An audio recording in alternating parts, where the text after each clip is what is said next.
Hai sahabat Disco, kamu mendengarkan Coach Lola and Friends bersama Coach Lola di sini dan tentu saja hanya di Disco Podcast. Nah, kali ini kita masih di segmen spesial dong ya, yaitu Wanderlust Diaries. Dimana di dalam segmen ini saya akan sharing sekaligus bernostalgia mengenai pengalaman-pengalaman saya ketika menginjakan kaki di negeri orang. Nah, sudah 2 negara ya yang kita bahas sebelumnya, yaitu Rusia dan juga Ceko. 2 negara ini adalah negara di mana saya pernah stay dan belajar ya. Nah, buat yang belum dengar, silahkan langsung saja di-scroll cari di bawah-bawah ya episodenya ya. Dia tayangnya setiap Selasa. Nah, mulai dari episode ini adalah dari sudut pandang yang visit ya, karena saya nggak pernah tinggal nih di negara-negara yang akan ada di episode-episode berikutnya nih dalam segmen ini. Karena kita sudah membahas banyak sekali mengenai Eropa, 2 negara di Eropa semua kan ya. Sekarang kita pindah dulu ke Latin Amerika, yaitu negara Meksiko dan Chili. Kenapa saya satukan? Karena ini memang perjalanannya waktu itu satu perjalanan. Jadi cerita itu satu nih, gitu. Totalnya waktu itu 2 minggu. Jadi, tapi di podcast ini nanti akan saya bagi ke dalam 2 part ya. Yang pertama nanti Meksiko, kemudian habis itu Chili. Nah, yang pertama ini Meksiko dulu ya yang akan kita bahas. Oke, sahabat Disco, di September 2019 saya waktu itu melakukan bisnis trip ya ke Meksiko dan Chili. Nah, negara pertama yang saya visit adalah Meksiko dulu nih. Saya berangkat dari Jakarta Cengkareng ya, transit di Tokyo Narita karena waktu itu pakainya ANA, All Nippon Airways, jadi transitnya di Jepang, Tokyo. Nah, penerbangan dari Jakarta ke Tokyo itu sekitar 7 jam 35 menit ya. Terus lanjut dari Tokyo ke Mexico City itu 12 jam penerbangannya. Jadi total penerbangannya aja tuh sekitar 20 jam lah ya. Plus transit 1 jam di Tokyo. Jadi total perjalanan itu dari penerbangan dan transit itu 21 jam. Belum lagi nunggu barang dan segalanya. Itu pokoknya habis 1 hari deh lebih. Dan saya kan orangnya orang yang early airport ya. Jadi saya datang tuh kayak 3 jam, 4 jam sebelum keberangkatan saya sudah stay di bandara gitu. Nah, penerbangan ini adalah penerbangan saya yang pertama nih ke benua Amerika. Dan seperti yang sahabat Disco tahu nih, kalau benua Amerika tuh kan time zone-nya sangat jauh berbeda ya dengan Indonesia ya. Bedanya 12 jam tuh. Nah, Indonesia duluan kan. Jadi saya waktu itu berangkat tuh hari Sabtu, nyampainya Sabtu lagi gitu. Jadi kayak berasa mesin waktu ya kembali ke masa lalu. Ya, karena perbedaan time zone tadi. Dan untuk pertama kalinya juga saya merasakan yang namanya jet lag. Karena biasanya kan saya ke Eropa ataupun mungkin ke Afrika gitu ya. Dan di Eropa itu kan bedanya dengan Indonesia hanya 5 sampai 6 jam. Jadi nggak jauh gitu bedanya. Nggak pernah jet lag, paling ya capek aja gitu. Kalau capek kan tidurnya enak ya. Jadi waktu di Meksiko tuh ketika saya landing, saya mikir saya bisa tidur dengan enak nih. Setelah penerbangannya panjang kan, membutuhkan 1 hari gitu kan. Ternyata saya salah. 3 malam pertama itu saya susah banget tidurnya. Kalaupun tertidur itu hanya 1 jam. Benar-benar nggak bisa tidur gitu. Mana ada event ya waktu itu ya. Jadi kebayang gimana capeknya badan saya waktu itu. Karena saya emang sebelumnya tuh nggak pernah punya pengalaman terbang ke benua Amerika yang jamnya mundur kayak gini. Jadi saya nggak prepare obat jet lag atau obat tidur gitu ya. Jadi ya begitu sedikit ya capek banget sih di hari pertama itu ya. Pelajaran juga sih buat saya yang akhirnya saya memutuskan untuk selalu prepare obat jet lag kemanapun gitu. Meskipun ke Amerika kemana yang cuma 2 jam 1 jam pokoknya bawalah gitu. Karena berasa banget waktu itu jet lagnya. Gara-gara jamnya mundur gitu. Nah, eh, itu baru datang aja udah kayak gitu ya, perjuangan gitu. Nah, negara Meksiko ini adalah sebuah konstitusi Republik Federal ya di Amerika Utara. Dia memang Amerika Latin, tapi letaknya tuh secara geografis masih di Amerika Utara. sama di atasnya itu kan ada bagian utaranya berbatasan sama Amerika Serikat ya. Nah, di bagian selatan dan barat itu berbatasan dengan Lautan Pasifik. Sebelah tenggaranya itu ada Guatemala, ada Belize dan juga Laut Karibia. Dan di bagian sebelah timur itu berbatasan dengan Teluk Meksiko ya.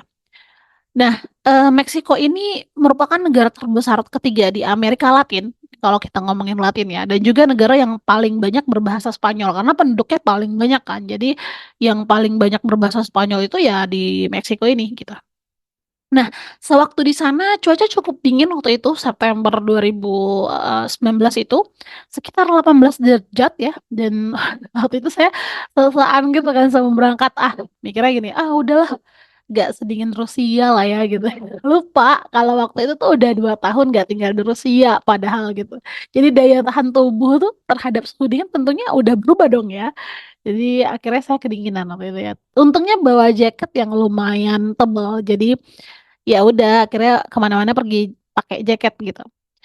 Sewaktu landing saya dijemput di bandara dan diantar ke hotel, dan itu hotelnya sebenarnya kayak hotel apartemen gitu, jadi gede banget, ada satu kamar, dua ruangan kosong, satu ruangan utama yang luas banget ya, ada dapurnya juga.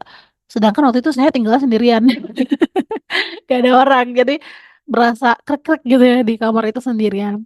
Nah, sebenarnya eventnya itu lokasinya bukan di Mexico City-nya. Di Mexico City kan ibu kota ya, bukan di Mexico City-nya tapi di kota Puebla. Itu sekitar 2 jam dari Meksiko kalau lewat darat. Tapi tetap ya harus stay di Meksiko dulu dong ya, karena penerbangan luar negeri kan gitu. Jadi saya punya cukup waktu untuk nge-explore Mexico City sebelum ke Puebla dan sebelum terbang dari Meksiko gitu. Mexico City itu ibu kota banget ya, jadi rame gitu.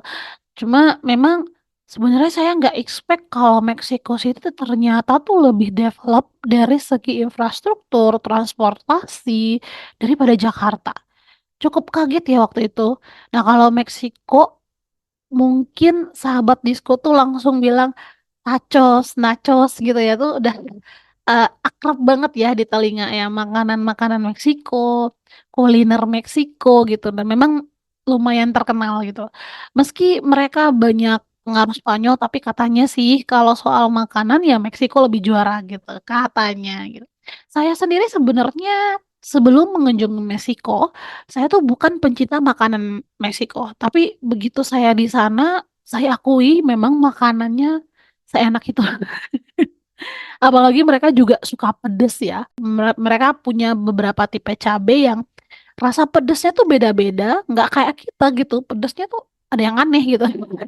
Nah, yang paling terkenal mungkin teman-teman juga sahabat disco di sini juga udah tahu kayak jalapeno, habanero gitu ya. Tapi mereka punya banyak yang lain juga yang memang enak-enak. Ada juga yang enak, ada yang aneh gitu.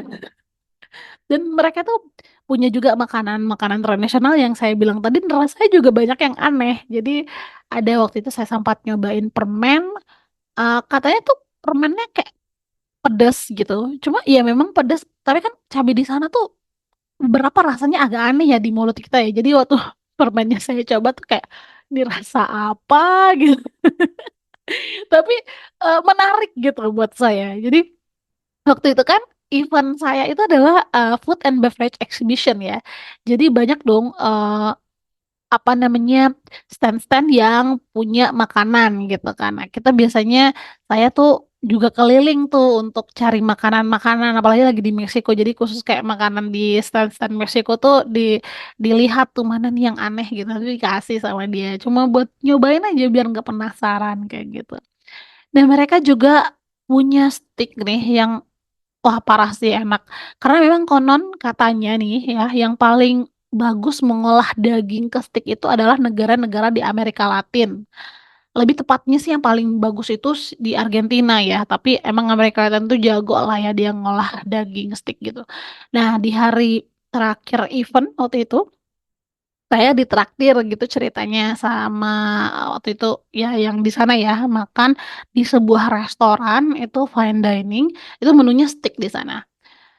Nah, waktu itu begitu mau pilih daging tuh dagingnya yang belum diolah itu dibawa ke meja kita. Jadi kita bisa milih mau pakai daging sapi yang mana nih gitu.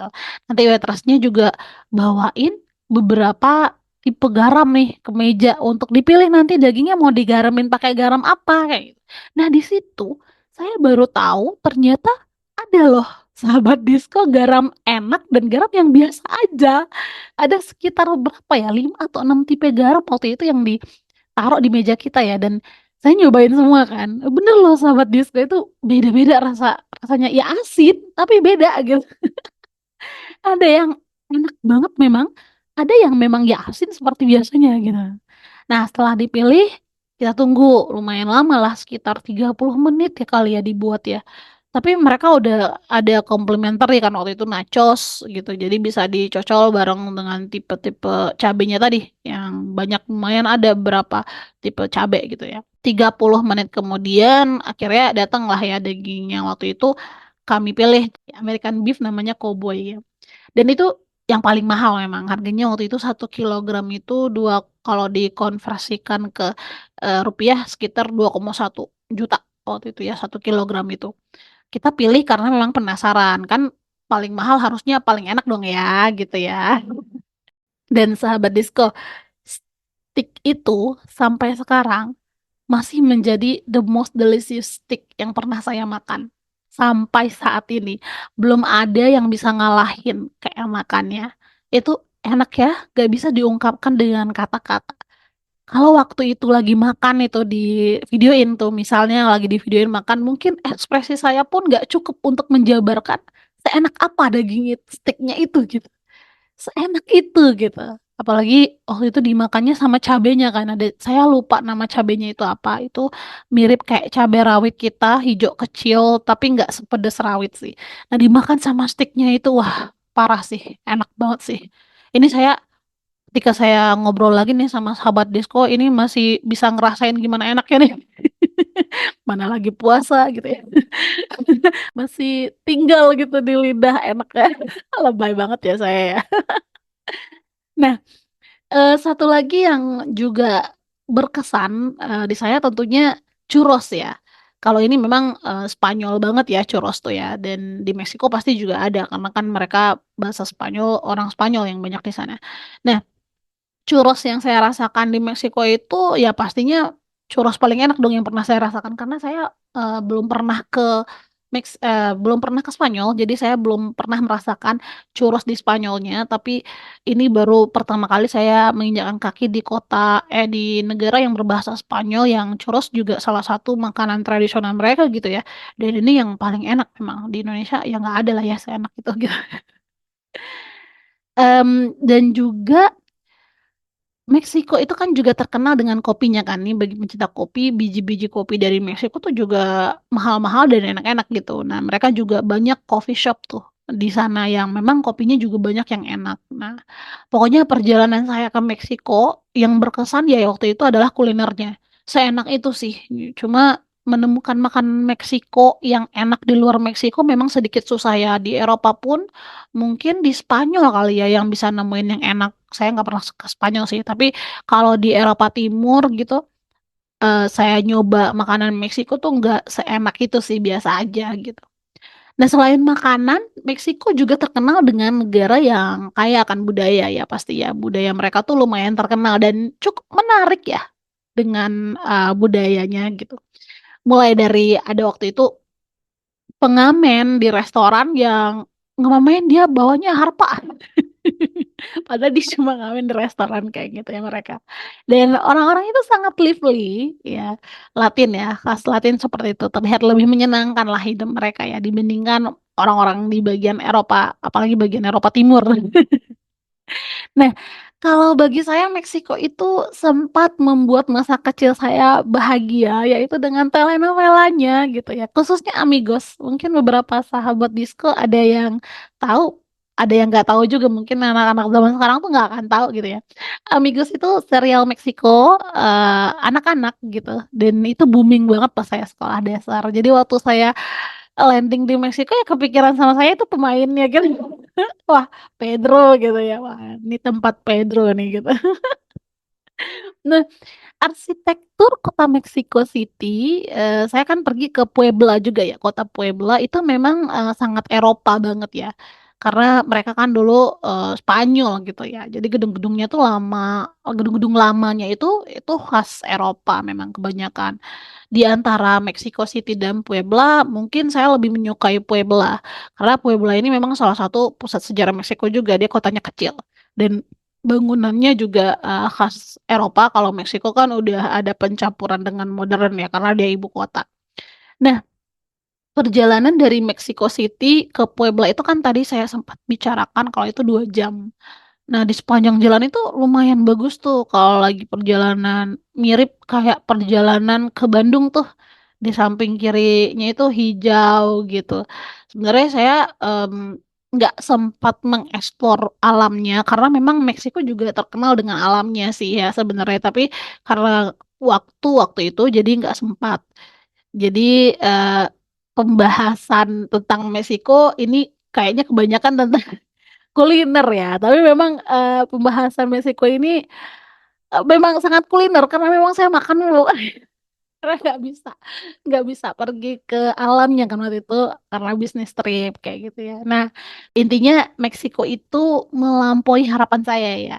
Saya nggak expect ternyata Meksiko jauh lebih menyenangkan dibandingkan dari yang saya pikirkan sebelumnya gitu. Jadi kalau ada kesempatan mungkin saya mau ya balik lagi dan ingin eksplor alamnya. Karena memang mereka terkenal juga dengan alamnya juga bagus gitu. Nah, kemudian dari Meksiko ini saya terbang ke Chili nih, yang akan kita bahas di next episode. Jadi stay tune terus ya, sahabat Disco. Nah, sampai berjumpa lagi di next episode Kecelela and Friends yang akan tayang setiap Selasa hanya di Disco Podcast. Bye-bye!